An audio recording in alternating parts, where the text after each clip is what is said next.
Hello guys!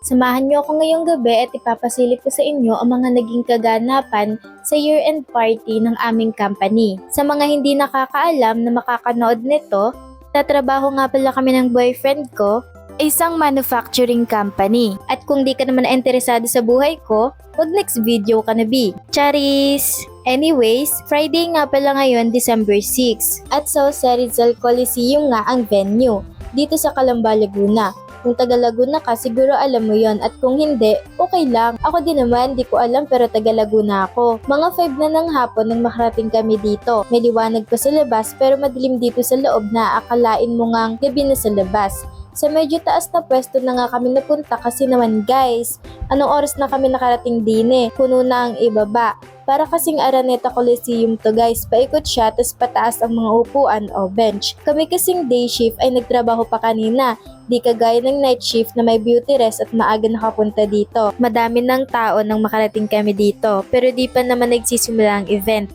Nagpapasound pa lang, tas pinapaikot-ikot pa lang yung mga lights, tas nagsasayaw yung iba nagpapakyut. Tapos pag natapatan ka nung lights, then lalabas ka dun sa screen sa may stage. Ako tahimik lang sa pwesto ko kasama yung boyfriend ko. Di naman kasi ako masyado mahilig sa mga ganito, pero syempre uma-attend naman. Experience ba? Tingnan nyo naman guys kung ganong karaming tao yung mga nandito. Di nga lang pala yung boyfriend ko yung kasama namin dito, kasama din namin yung dalawang ka-line ko at yung dalawang kaibigan nila na dati pa. Dahil di pa naman nagsisimula yung event, ayan ganyan, video lang pang vlog. Akala nga nitong sexing katabi ko magpipik kami, video naman to. O diba? Na-prank ko siya ng very light doon. Kaya ayan, tawa si ate girl mo dyan. Mga trabahador lahat yan ang pinagtatrabahuan namin manufacturing company. Nasa company pa nga lang kanina ay binigay na sa amin yung stub namin para sa food at sa raffle. Taray nila may raffle at sabi nga madaming prizes. Sana nga mabunot mamaya kahit isa lang sa amin ng boyfriend ko. Shakey's nga pala yung pagkain na binigay sa amin dito. At ang mga kasama nga doon ay isang Mr. Chips na chichirya, isang mineral water, at ang laman nga ng Shakey's ay 2 slice ng pizza, 1 rice, isang fried chicken, isang in-canned San Miguel beer apple flavor, at parang 3 slice ng patatas o kamote yata yun. Basta yun. Tas maliit na chocolate. Dahil nga gutom na ako, ababi, patatagalin ko pa ba to? Sa bibig at tiyan na rin naman ang punta nito, kaya kainin na natin yan. At habang kumakain ako ay nagka-countdown na nga, ibig sabihin na mag-start na yung event. At yan, nagutom na rin yata itong mga kasama ko kaya kumakain na rin sila. And finally, natapos na nga ang countdown at sinimula na nga itong event with prayer. At inilabas na nga sa screen yung theme ng year-end this year. Sobrang ingay na ng mga time na yan dahil nag-start na ang event. Halo-halo na, hiyawan ng mga tao, sounds, at ang dami na talagang lights na umiilaw. Maya-maya pa, lumabas na nga din yung parang mag-EMC ba yung tawag doon? Or mag-ho-host sa event. Hindi siya familiar sa akin but hello po. At ito namang boyfriend ko na napaka-caring ay inipitan muna ako dahil lumalaylay nga daw yung buhok ko sa kinakain ko. Itong ang boyfriend ko ay ayaw pang kumain at mamaya na lang daw niya kakainin yung kanya. Maya-maya nga ay nag-CR tong dalawang kasama ko dahil naiihina at sumama na rin ako para tuloy-tuloy na rin mamaya. At dito na nga rin kami kumuha ng chance para mag-picture-picture. Isa nga sa naganap sa event na to ay ang pa-contest na Miss Gay Barako. Mga employee din sila tulad namin na nagpanggap na mga gay, kaya nga Miss Gay Barako kasi mga tunay silang lalaki na nagpanggap na gay. In fairness, gagaling nila. Nagpa-raffle na nga pagtapos nito kaya lang di kami nabunot. Isa rin sa naganap sa event ng gabing to ay ang pabanda contest sa mga employee. Mga susunod na mangyayari panoorin nyo na nga lang.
nga ng mga banda, sayawan, kantahan, ito na nga yung time para sa paraffol. Ang syasyala nga nung mga paraffol nila, mga appliances nga to na talagang magagamit mo sa loob ng bahay tulad ng refrigerator, oven, the remote na electric fan, washing machine, may speaker din na malaki at maliit, may headphone, may heater, may conduction cooker, may rice cooker, may vacuum cleaner, at marami pang iba na hindi ko na nga natandaan kung ano pa. At ito yung pinakasyala sa mga prizes nila. Kasi meron silang pa-staycation sa isang hotel na hindi ko na matandaan kung ano yung pangalan ng hotel. Then meron din silang pa-staycation sa Boracay ng 2 nights and 3 days yata. Hindi ko na sure pero parang ganon. Then pwede ka magsama ng mga 3 kakilala mo yata. Ganon. O diba, ang taray may pa Boracay. At eto pa B, yung pumapangalawa sa pinakang grand prize. At alam mo kung ano to B? iPhone 16 Plus B, iPhone 16 Plus. Pero sa pagkakataong yan B, hindi pa rin kami nabunot ng boyfriend ko. O diba ang swerte? At eto na nga mga B, ang pinakang grand prize sa raffle ay walang iba kundi ang Honda Click mga B, Honda Click. Sa dami ng prizes B, sa dami ng raffle B, ay Diyos me, ang swerte yata talaga naming mag-boyfriend ay lumipad papunta sa iba. Di man lang kami nabunot B kahit sa mga mini prizes lang. Ang swerte namin ngayong araw na to. Pero kahit na ganon, masaya naman kaming umuwi dahil nag-enjoy naman kami buong gabi. Siguro talaga lang ang araw na to ay hindi para sa amin. Nagpapasalamat na lang kami sa mga naging experience namin sa ngayong gabi na to. Sabi nga, kung para sa'yo talaga, ibibigay sa'yo talaga ni God yan kung para yan sa'yo. At hanggang dito na nga lang mga B, uwi na kami, bye-bye. Sa susunod na lang ulit, please do follow, watch, and react to my videos. Love you all!